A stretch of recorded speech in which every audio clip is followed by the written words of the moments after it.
June মাসের শেষের দিক থেকে উত্তর পাকিস্তানে তীব্র মৌসুমি বন্যায় ৭৫০ জন মারা গেছেন। গত সপ্তাহ থেকে ভারতীয় উপমহাদেশে ভারী মৌসুমি বৃষ্টিপাত অব্যাহত রয়েছে, যার ফলে ভয়াবহ বন্যা ও ভূমিধস হয়েছে এবং শত শত মানুষের মৃত্যু হয়েছে, যা সাম্প্রতিক বছরগুলির মধ্যে সবচেয়ে মারাত্মক প্রাকৃতিক দুর্যোগের ঘটনা।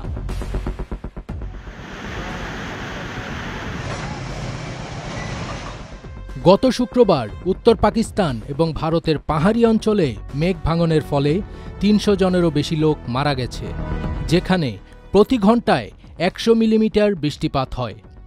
পাকিস্তানের খাইবার পাখতুনখোয়া প্রদেশের বুনের জেলায় মাত্র ১ ঘন্টায় ১৫০ মিলিমিটার বৃষ্টিপাত রেকর্ড করা হয়েছে। এই বৃষ্টিপাতের ফলে ধ্বংসাত্মক আকস্মিক বন্যা দেখা দিয়েছে, যা উপত্যকা এবং গ্রামগুলিকে ধ্বংসাবশেষে পরিণত করেছে। মে মাসের শেষের দিকে বর্ষা শুরু হওয়ার পর থেকে পাকিস্তানের জাতীয় দুর্যোগ ব্যবস্থাপনা কর্তৃপক্ষের তথ্য অনুযায়ী প্রায় ৭৫০ জন মারা গেছেন।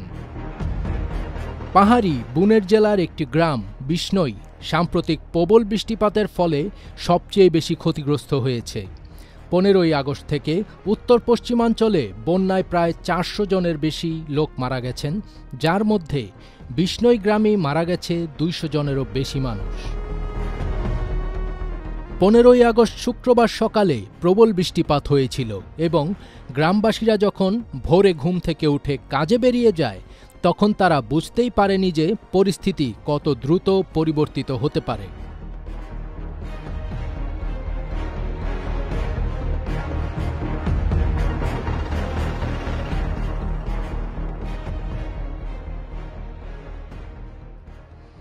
স্থানীয়দের মতে, বিষ্ণয়ের মধ্য দিয়ে হঠাৎ করেই জলের স্রোত বয়ে যায়, তার সাথে বিশাল পাথর বয়ে নিয়ে আসে এবং পথে ভবন ভেঙে ফেলে, যার ফলে পুরো গ্রাম ধ্বংস হয়ে যায়। পাকিস্তানের জাতীয় দুর্যোগ ব্যবস্থাপনা কর্তৃপক্ষ আগামী সপ্তাহগুলিতেও আরও ৩টি তীব্র মৌসুমি বৃষ্টিপাতের সতর্কতা জারি করেছে, যেখানে গড়ের চেয়ে ৫০% বেশি বৃষ্টিপাতের পূর্বাভাস দেওয়া হয়েছে।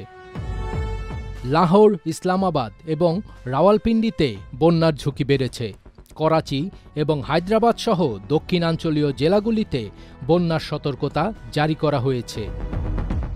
এই বছরের সবচেয়ে ভয়াবহ বর্ষা এবং মেঘ ভাঙনের ফলে সৃষ্ট আকস্মিক বন্যা, যা পাহাড়ি উত্তর পশ্চিমে শুরু হয়েছিল, তা দেশটির অন্যান্য অংশেও ছড়িয়ে পড়েছে।